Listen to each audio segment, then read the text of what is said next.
বানায় ফেলাইছি দেখছেন কি সুন্দর রাস্তা, এখন মানুষ খালি হাঁটে না, এই রাস্তা গাড়ি ঘোড়া পর্যন্ত চলে। ম্যাডাম সবকিছু কিন্তু আপনার সুনজরের কারণেই হয়েছে। আসসালামু আলাইকুম ম্যাডাম। আসসালামু আলাইকুম। ম্যাডাম কয়েকদিন আগে আমাকে এই রাস্তায় মাটি ফেলাইছে, দেখেন এই রাস্তাটা ভেঙে চুরে কি অবস্থা।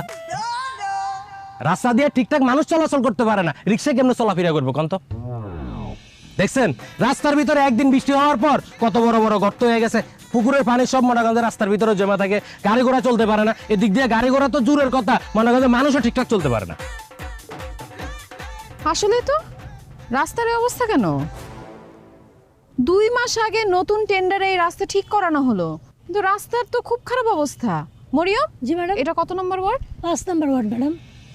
5 নম্বর ওয়ার্ড না মিজান সাহেবের? কি ব্যাপার মিজান সাহেব, আপনার ওয়ার্ড আর রাস্তার এই অবস্থা কেন?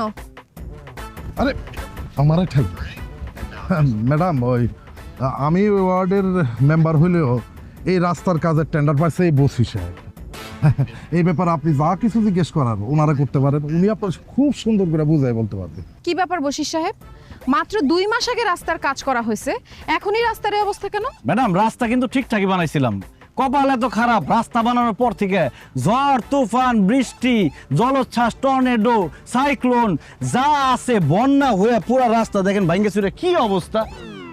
তাছাড়া ম্যাডাম রাস্তা করছি রিক্সা চলাচল করব, মানুষ হাঁটবো, তা না করে এখানে বড় বড় হাইওয়ে বাস ট্রাক ট্রেন যা পাশে সব চলছে।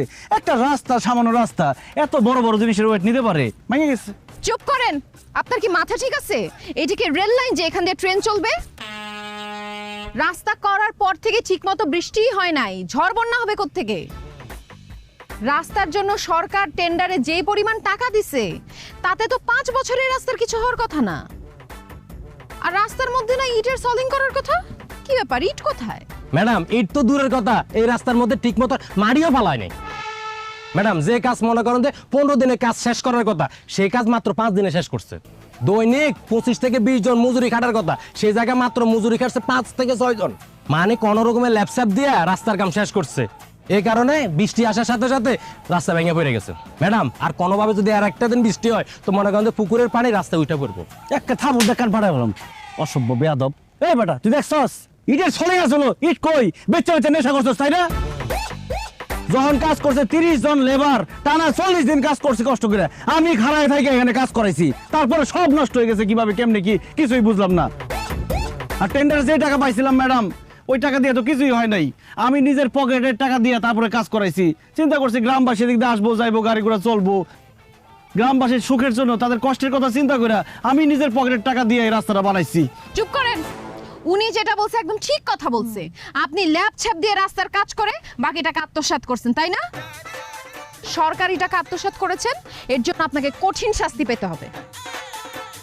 আপনি এখনই ওরা আর কোদাল নিয়ে আসেন, যেইখানে যেখানে রাস্তা ভাঙা সেইখানে সেখানে আপনি রাস্তার কাজ করবেন। কি বলেন ম্যাডাম, আমি কেন কাজ করব? আমি একটা ওয়ার্ডের মেম্বার, আমি কোদাল টুকরি এগুলো নিলে মানুষজন কি মনে করবো বলেন? তাছাড়া এই রাস্তার কাজ করতে হইলে একটা টেন্ডার পাস করতে হবে, আমি এই কাজ করতে পারবো না। কি বললেন? পারবেন না? আচ্ছা ঠিক আছে, আমি এখনই ওসি সাহেবকে কল দিয়ে দিচ্ছি। সরকারি টাকা আত্মসাৎ করার কারণে আপনাকে থানায় নিয়ে যাওয়া হবে।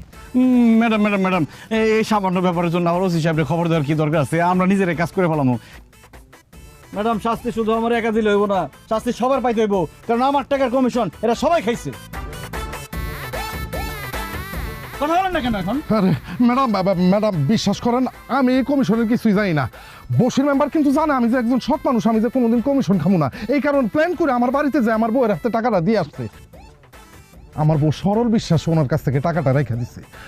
আমি এই ব্যাপারে কিচ্ছু জানি না ম্যাডাম, যা জানে আমার বউ জানে ম্যাডাম। ম্যাডাম আমি আমি আমি একটা কথা কই, এই বশির ভাই আমার একদিন ফোন দিয়ে কইলো ইটের বাড়ায় যাইয়া 10 ট্রাক ইট বিল করে আনতে। আমি বাচ্চাটা তার হাতে তুলে দিছি, সে আমার 1030 টাকা হাতে তুলে দিল। আমি তো খুশিতে নিছি, আমি তখন বুঝতে পারি না ম্যাডাম যে এই কমিশনের 80 টাকা।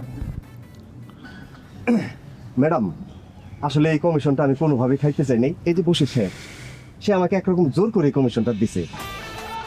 আমি বশির সাহেবকে প্রশ্ন করলাম যে এই ওয়ার্ড তো আমার না, তাহলে এই ওয়ার্ডের কমিশন খাওয়া কি আমার উচিত হবে? সে বলে অবশ্যই উচিত হবে এবং আপনার খাইতে হবে, কারণ আপনি খাইলে তাহলে এই যে আমাদের কাজ, এই কাজের বিপক্ষে আপনি কোনো সময় কথা বলতে পারবেন না। যে কারণে আমি আর কোনো কথা আসলে বলতে পারিনি। তবে ম্যাডাম কাজ কিন্তু খারাপ হয়নি, ভালো হয়েছে কাজ। ম্যাডাম ওই বশির সাহেব আমার বাড়িতে একটা খাম পাঠাইছিল, পরে খাম খুলে দিই খামের ভিতরে 20,000 টাকা। আমি মনে করলাম গিফট পাঠাইছে, কিন্তু এখন বুঝলাম যে ওটা তো কমিশনের টাকা। আমি যদি আগে জানতাম তাহলে আমি এই টাকা জীবনও নিতাম না। আপনি চুপ করেন। হায় হায়, আমার ইউনিয়ন পরিষদে তো সব দুর্নীতিবাজ লোক, এখানে তো আমার আরো কঠোর হইতে হবে। জি ম্যাডাম, অবশ্যই। আপনারা সবাই বশির সাহেবের সঙ্গে রাস্তা মেরামতের কাজ করবেন। আগে রাস্তা মেরামত হোক, তারপর আপনাদের ব্যবস্থা করতেছি আমি।